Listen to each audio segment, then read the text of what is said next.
आंदोलनाच्या वेळी ते ज्यावेळी येत होते त्यावेळी त्यांच्या ताफ्यावर मनसैनिकांनी आंदोलन केलं, त्यांच्या गाडीसमोर आंदोलन केलं, पोलिसमध्ये कुठे मागण्या फेकलेल्या आहेत का? काय वाटतं याच्यावर आपल्याला? मनसैनिकांनी अशा प्रकारे आंदोलन केलं. खरं म्हणजे याची सुरुवात राज ठाकरेंच्या दौऱ्यामध्ये मला वाटतं मराठवाड्यात केली, उबाटाच्या लोकांनी केली. खरं म्हणजे हे आपली संस्कृती नाही आहे, ही आपली परंपरा नाही आहे महाराष्ट्राची. आज त्यांनी सुरुवात केली, राज ठाकरे साहेबांचा ताफा अडवणं, त्याच्यामध्ये काय काय दगडफेक करणं, सुपाऱ्या टाकणं, हे तर कुणालाही आवडलेलं नाही. आणि शेवटी ॲक्शनला रिॲक्शन असते, ॲक्शनला रिॲक्शन असते. ती आज पाहायला इथे लोकांना मिळालं. परंतु याचं कुठलंही समर्थन या ठिकाणी अशा प्रकारच्या कुठलेही, आज आम्हाला सुरुवातीपासून ज्या दिवशी सरकार स्थापन झालं त्या दिवसापासून काय म्हणताय, हे सरकार घटनाबाह्य आहे, हे सरकार 1 महिन्यात पडणार, हे सरकार 2 महिन्यात पडणार. झाले 2 वर्ष होऊन गेले, सरकार अधिकाधिक मजबूत होत गेलं. कारण आम्ही बाळासाहेबांचे, दिघे साहेबांचे विचार सोडले नाही, आणि विचार सोडले नाहीत म्हणून आज लोक आमच्या सोबत येत आहेत. आणि ज्यांनी विचार सोडले त्यांच्यावर अशी पाळी, अशा याचा सामना करावा लागतोय. ज्यांनी विचार सोडले त्यांना अशा परिस्थितीचा सामना करावा लागतोय.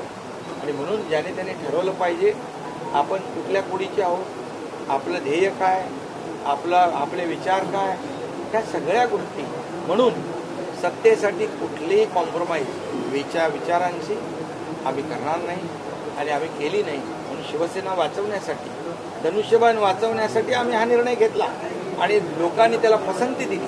आणि म्हणून तुम्ही पाहिलं आमचं सरकार स्थापन झाल्यानंतर झालेल्या ग्रामपंचायतीच्या निवडणुकीमध्ये हा शिवसेना पक्ष धनुष्यबाणाचा, बाळासाहेबांचा, दिघे साहेबांचा, भाजपनंतर हा 2nd नंबरला होता. आणि लोकसभेत पण आज उभाटा आणि धनुष्यबाण याचा जर आपण स्ट्राईक रेट पाहिला तर लोकांची पसंती कुणाला आहे, लोकांनी कुणाला मान्यता दिली आहे मला सांगण्याची आवश्यकता. ठाण्यातील मतदार हे औषध देण्यात पटाईत, ठाण्यातील मतदार औषध देण्यात पटाईत आहेत असं उद्धव ठाकरे म्हणाले. आणि त्यांनी असं देखील विचारलं की दिल्लीतलं सरकार हवं आहे की महाराष्ट्रातून चालवणारं सरकार. अरे बाबा, आता तुम्ही राजकीय खरं बोलायचं नव्हतं मला, पण ठाण्यातल्या लोकांना बरोबर औषध द्यायला जमतं. लोकसभेमध्ये त्यांनी बरोबर जमाल घोटा दिलाय, तो ठाणेकरांनी पाहिलाय. आणि दिल्लीचं काय आम्हाला सांगताय? दिल्लीचं तुम्ही दिल्लीचे लोक मातोश्रीत यायची, दिल्लीचे लोक मातोश्रीत यायचे. पण आता मातोश्री सोडून, मातोश्रीचं पटांगण सोडून दिल्लीत लोटांगण कोण घालतंय ते माहीत आहे आपल्याला. तर मला याच्यावर दिल्लीच्या बाबतीमध्ये कोणी दाखले देण्याची गरज नाही. आम्ही जातो खुलेआम, आम्ही जातो या राज्याच्या विकासासाठी आणि आम्ही कुठलेही लपून छपून काम करत नाही. आणि मुख्यमंत्री पद मला मिळालं पाहिजे अशी कुठली भावना मनामध्ये न ठेवता आम्ही सत्ता सोडण्याचं काम केलेलं आहे. देशात नाही जगात हे उदाहरण तुम्हाला कुठेही भेटणार नाही. लोक सत्तेकडे जात असतात, सत्तेवरून पाय उतार होऊन विरोधाकडे जात नसतात. आणि त्यामुळे काही लोक आता हे घेऊन फिरतायत, मला करा मुख्यमंत्री, मला मुख्यमंत्री करा.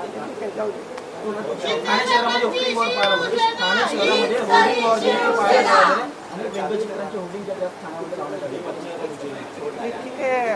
हे बघा, आजही काहीतरी बोलले, आजही दाढीवरून बोलले. माझ्या दाढीची धास्ती आहे त्यांना.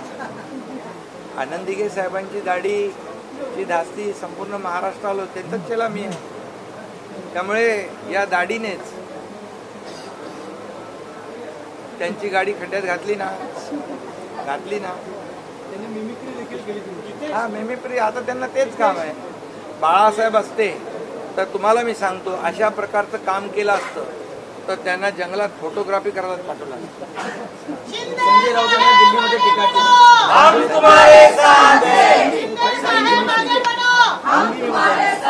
नरेश म्हस्केंनी त्यांना उत्तर दिलेलं आहे.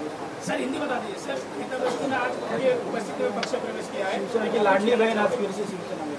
मेरे अभी सगी बहन एक थी, अभी लाखों करोड़ों मेरी बहनें हो गई है. उसमें आज एक बहन का वापसी हुई है. हाँ? वापसी हुई है, घर वापसी। वापस हमारे दिगे साहब के आनंद आश्रम में घर वापसी हुई है, इसकी मुझे खुशी है, क्योंकि हम लोगों ने